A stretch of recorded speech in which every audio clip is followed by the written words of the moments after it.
States.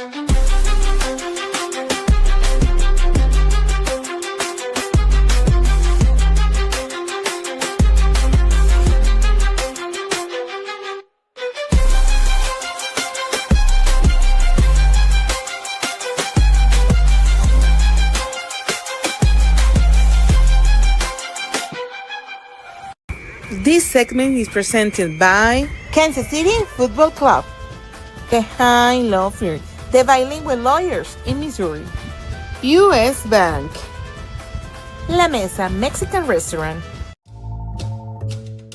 Shelter Insurance, this is Charles. Afternoon, Charles. Joshua? Does Shelter Insurance cover shiny red cars? Yeah. What about purple vans? Also, yes. Monster trucks? You know we offer car insurance, son. What's going on? From shiny red cars to purple minivans, we're your shield. We're your shelter. See Shelter Agent Matt Cathy in St. Joseph today for a free insurance review.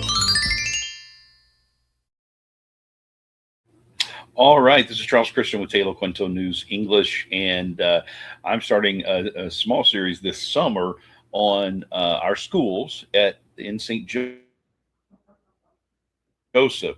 Once again, St. Joseph School District finds itself mired in some controversy, some constitutional issues, ongoing financial issues, discussions within the board about staff and the future of our high schools.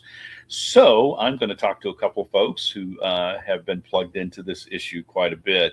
I am joined by Whitney Lanning. Whitney is a longtime school board member, former school board member, who is also very closely monitoring the latest issues with the school board. And so, Whitney, welcome. Hello. Thanks for having me, Charles. My pleasure. My pleasure. Couple of questions for you today. I know you've doing this both as a member and now as a former member. You seem to be keeping up very closely with it, with the Board of Education.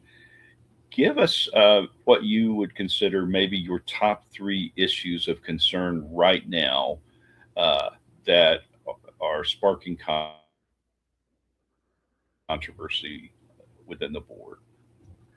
Well, I would say the most glaring issue is, and maybe people are moving on from this, but I think the issue surrounding Kim Miller's constitutional violation.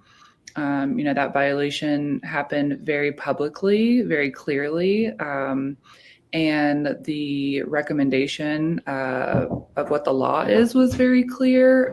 So I think that is an issue. I think the lack of communication around that issue and really just the lack of communication in general has created or exacerbated the distrust that's really always existed to some degree. Okay. And for folks who don't know, Kim Miller, as a board member, in short, voted on a salary package or a salary issue, I believe, in regard to faculty, and has a relative who is a faculty member, and that, according to the state constitution, would be a direct violation, right? Correct. What do you see in regard to the relationships on the board right now? It seems like those who ran, and I got to interview all the candidates individually when they were running for school board, each one of them I noticed said something about restoring strong communication and improving the relationships within the board itself. And I know you've been a part of conversations about that, both as a board member and as an ex-board member. What do you see in regard to that right now? What do you feel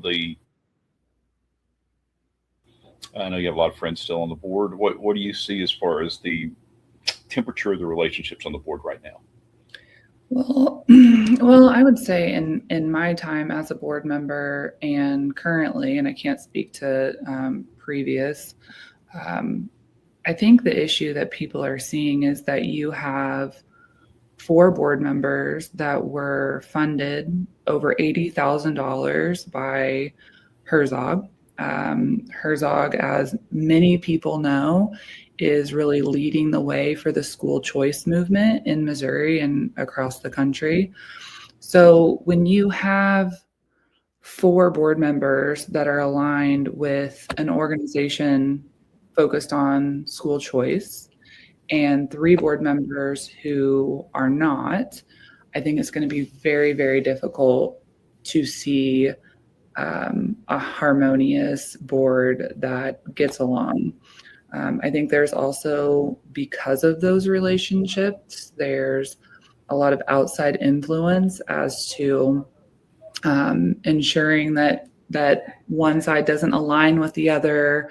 So I just think there's a lot to that. And if you have people on the board that don't have really strong convictions about communication and effective communication, if they don't share a definition of what that means, then you're going to see problems. I mean, back to your first question of what are the biggest issues, I think the shift towards not having as much direct communication with the public.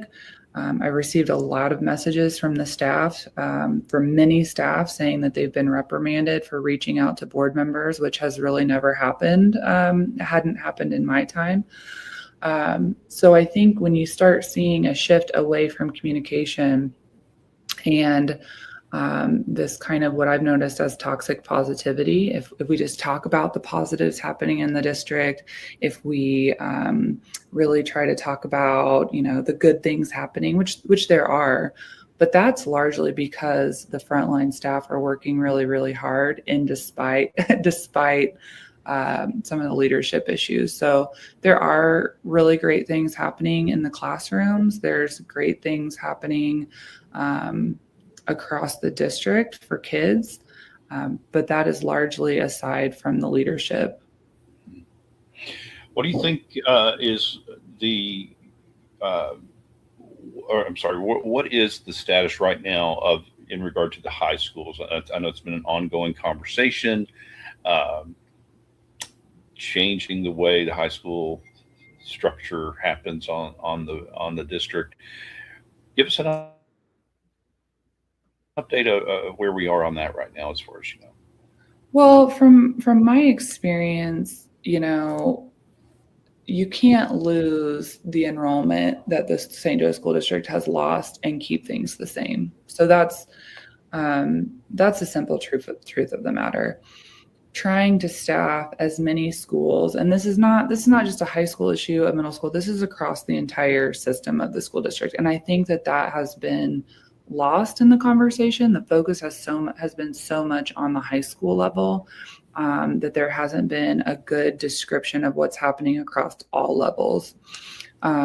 So we've lost, I believe in the last 10 years, we've lost 1,000 students in the school district.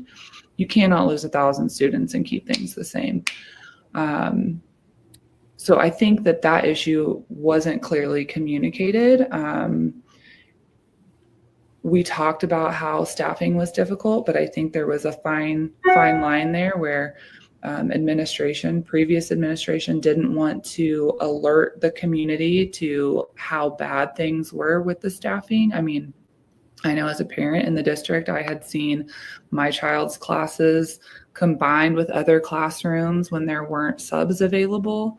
And so that's been happening for a very long time. So something needed to happen. I think what's so disappointing about the plan that we came to and is currently being implemented is that it didn't appear to me to be based on what was best for children. It seemed to be based on how can we set the district up to where we can get a new high school in the future. And that was said publicly by administration is, Lafayette and Central are the largest buildings, but we need to give the South Side a school so that they'll be more likely to join us for a Northeast high school. So I don't think there's any chance that that's going to happen anytime soon, because you can do hard things if you're clear and intentional and people really believe you're doing it for the right reasons. And I just don't think that that's been the case here. Thank you, Whitney. What about the way forward? Give us, what would you say if you were a consultant coming in, based on your experience as a parent and as a school board member in the past? And I'll ask the same thing, by the way, to we're going to be interviewing the president of the school board, Rhonda Chesney, and we've reached out to Kim Miller as well to see if she might respond. But what 2 or 3 suggestions would you have finally, quickly, to help the school board get maybe back on track in regard to its focus and its communication? So what has been, really disappointing to me is that a lot of the issues that so when I decided to run for school board as a parent in the district, as a community stakeholder, as a partner of the district, the reasons why I ran was because I did not feel like the school district was open and transparent. I did not feel like they made decisions based on the input and the will of the community. And sadly, while I do feel like we were doing better at that in my first 2 years on the board, I've definitely seen a shift in that. It's very, and this is similar for a lot of school districts. I think schools are known for having top-down management.